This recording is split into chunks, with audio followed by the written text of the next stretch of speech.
Hello loyalies, welcome to Loki Looks at Ecco the Dolphin, The Tides of Time. This came out in 1994 for the Mega Drive, as it was known over here in Europe, or the Genesis as I believe Americans call it. It was actually released back in the day when games weren't released months apart in different areas. This was released in North America on the 25th of August, in Japan the 26th of August, in Europe the 27th of August. How cool was that? This does have an actual storyline to it, as you can see by the text currently floating up on the screen, but I haven't personally ever completed it. I used to get on and just sort of, piss around. I found that fun. Games are supposed to be fun, I found that fun, it works. The storyline, however, was Ecco the Dolphin. It has supernatural powers and it is up to him to save the oceans. The other dolphins are all in dire need of his help and what have you, and they can't look after themselves, so someone's going to do it.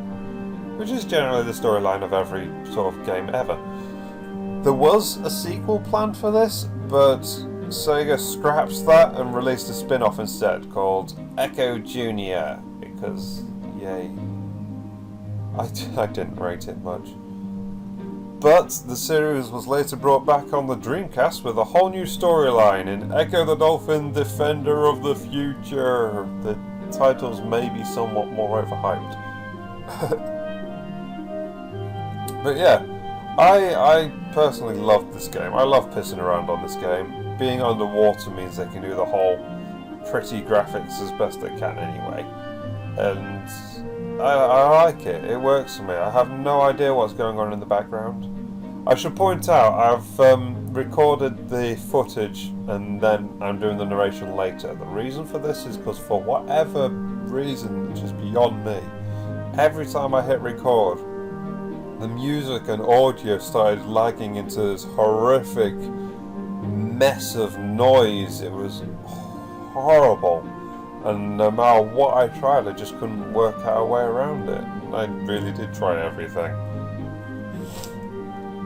But yeah, so this is pre-recorded footage. It was recorded on an Xbox 360 style controller as well, which in itself made it a bit awkward because, if you remember, the Mega Drive controller had the 3 buttons, A, B and C, and then X, Y and Z across the top, as opposed to the 4 buttons that the 360 controller has. Obviously the 360 controller's got the other buttons as well, but they're just in the wrong place. Why can't we have stayed simple? But yeah, this here is the 3D section of the game, the teleport rings, which I fail miserably at even when I do have a Mega Drive controller. I don't know. I can't do it. You're allowed to miss a certain number of rings, but not too many rings. If you miss 5, I think there goes 1. If you miss 5, you fail and you have to start again, which I did many times.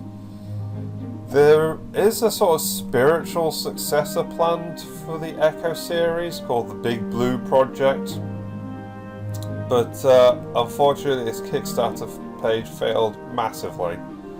They wanted $665,000, they raised $55,764, which simply wasn't enough.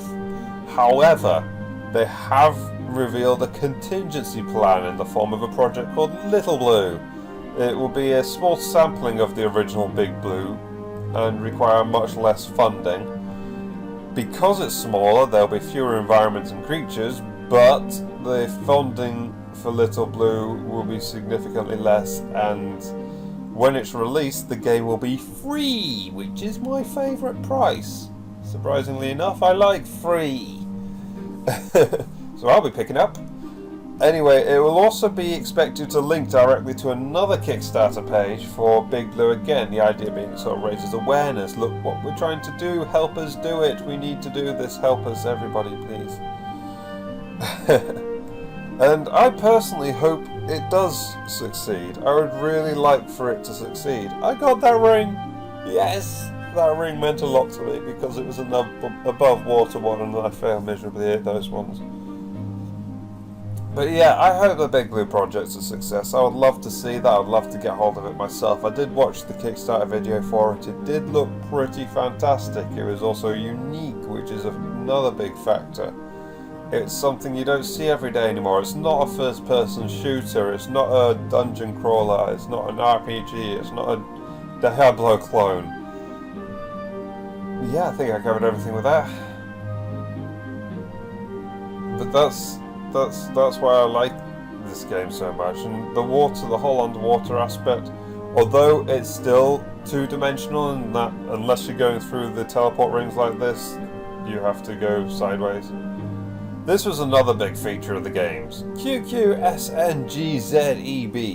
Because on the Mega Drive you couldn't save your games, so each level it gave you a unique code which you could put in at the start of your game to start at the beginning of that level again.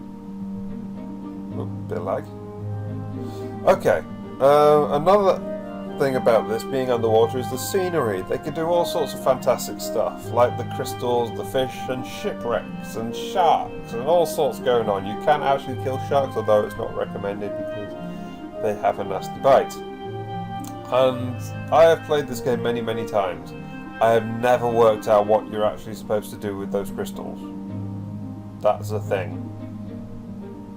Those crystals are designed to progress with the game. You do use them for various things. I think you sort of complete different tasks for different crystals or something like that. But I just failed. I really did.